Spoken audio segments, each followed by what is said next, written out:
Assalamualaikum warahmatullahi wabarakatuh. Salam planter petani sawit Indonesia. Salam tandan berduri. Sahabat sekalian, jumpa lagi dengan channel kita ini. Dan semoga sahabat-sahabat dalam keadaan sehat. Dan bagi sahabat yang baru saja menemukan channel kita ini, silahkan di subscribe agar nantinya bisa selalu mengikuti informasi-informasi terbaru dari saya. Oke sahabat sekalian, pada kesempatan kali ini saya akan coba untuk berbagi kepada sahabat tentang masalah sawit yang sering dihadapi petani, yaitu masa trek. Jadi sahabat sekalian, yang dimaksud dengan masa trek ini adalah masa di mana produksi sawit kita ini menurun dari biasanya, sahabat. Menurun hasil produksi panen buah kelapa sawit kita. Dan kenapa ini bisa menurun produksinya? Tentu ini yang akan coba kita bahas pada kesempatan kali ini, sahabat. Karena tujuan kita berkebun sawit ini tentu kita ingin hasil produksi kita ini maksimal.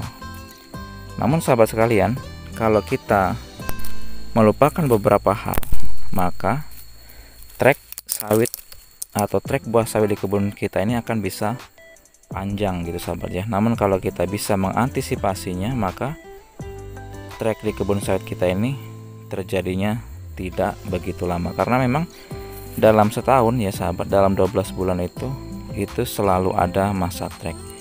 Dan ini tentu berkaitan erat dengan perawatan kita 1 tahun sebelumnya. Seperti itu sahabat ya.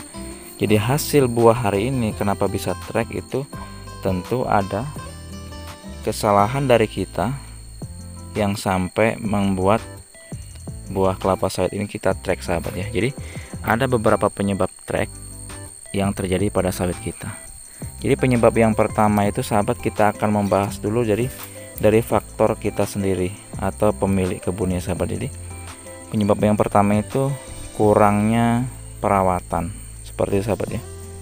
Jadi kurang perawatan ini juga termasuk yang paling utama, karena ini buah, tentu adalah pemberian pupuk sahabat. Jadi karena kurangnya pemberian pupuk pada 1 tahun atau sekitar 1,5 tahun yang lalu, maka berakibat pada panen kita saat ini. Itu sahabatnya. Jadi faktor yang pertama yang mempengaruhi masa trek ini adalah karena kurangnya perawatan kebun ya, juga kurangnya pemupukan. Perawatan kebun itu sahabat meliputi pembersihan lahan ya, terbas, piringan seperti ini, juga pruning, itu berkaitan erat sahabat. Jadi faktor-faktor ini harus kita perhatikan betul. Jadi kebun kita memang harus bersih gitu ya sahabat ya. Juga pupuknya harus kita perhatikan. Itu yang pertama.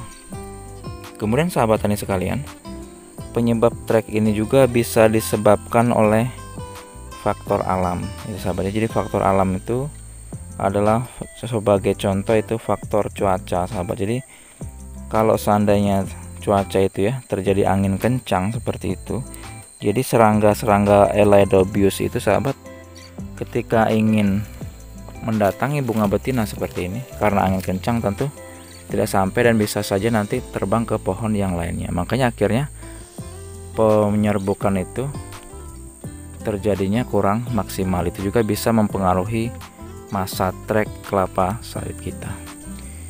Juga selain angin yang kencang sahabat, faktor cuaca yang selanjutnya yang mempengaruhi produksi tanaman sawit kita adalah faktor kemarau itu ya sahabat ya. Jadi sahabat, kalau faktor kemarau, maka sawit-sawit kita ini nantinya lebih banyak mengeluarkan bunga jantan dibanding bunga betina. Karena sahabat sekalian, di saat kemarau kebutuhan air tanaman sawit kita ini sangat berkurang. Sedangkan sahabat, untuk sawit yang sudah besar, yang sudah tinggi itu ya, menurut sebuah penelitian itu per hari membutuhkan air itu per pohon itu 90 liter air. Jadi kalau terjadi kemarau, tentu hal ini tidak mencukupi kebutuhan airnya dan sawit ini akan banyak mengeluarkan bunga jantan seperti itu sahabatnya. Maka akhirnya terjadi masa trek.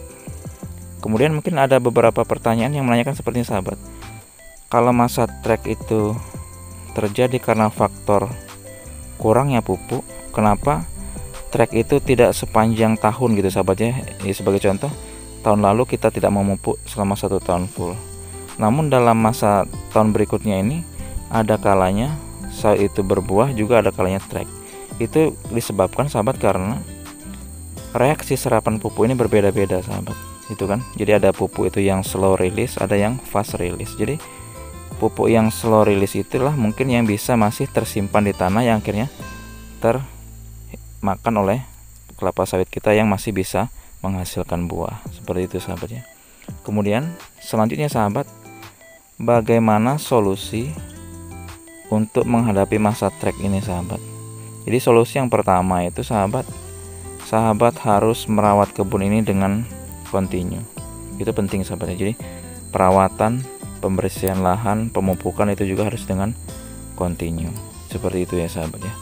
Kemudian yang kedua, kalau lokasi kebun kita ini termasuk di dataran yang tinggi sahabat, itu saya sering bahas, maka kita harus selalu membuat bagaimana kondisi kebun kita ini tetap lembab.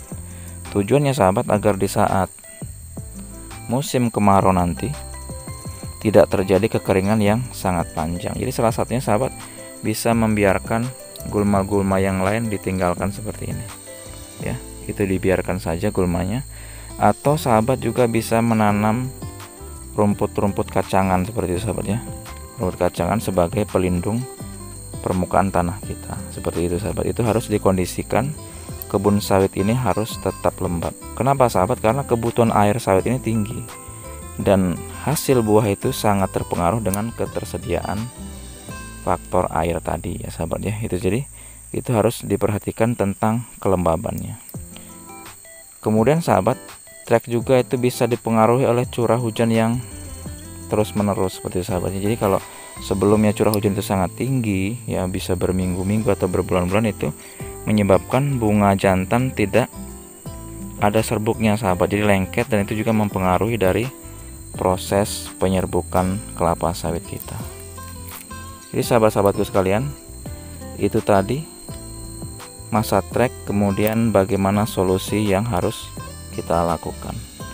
Mudah-mudahan dengan video singkat ini bisa memotivasi sahabat-sahabatku sekalian untuk mengantisipasi agar masa trek ini tidak terjadi panjang gitu sahabat. Jadi kalau terjadi panjang, tentu kita sebagai petani sawit kita akan kehilangan hasil panen sahabat ya. Karena sebagai petani tentu yang kita harapkan adalah hasil panen kelapa sawit kita. Semoga video ini bisa bermanfaat.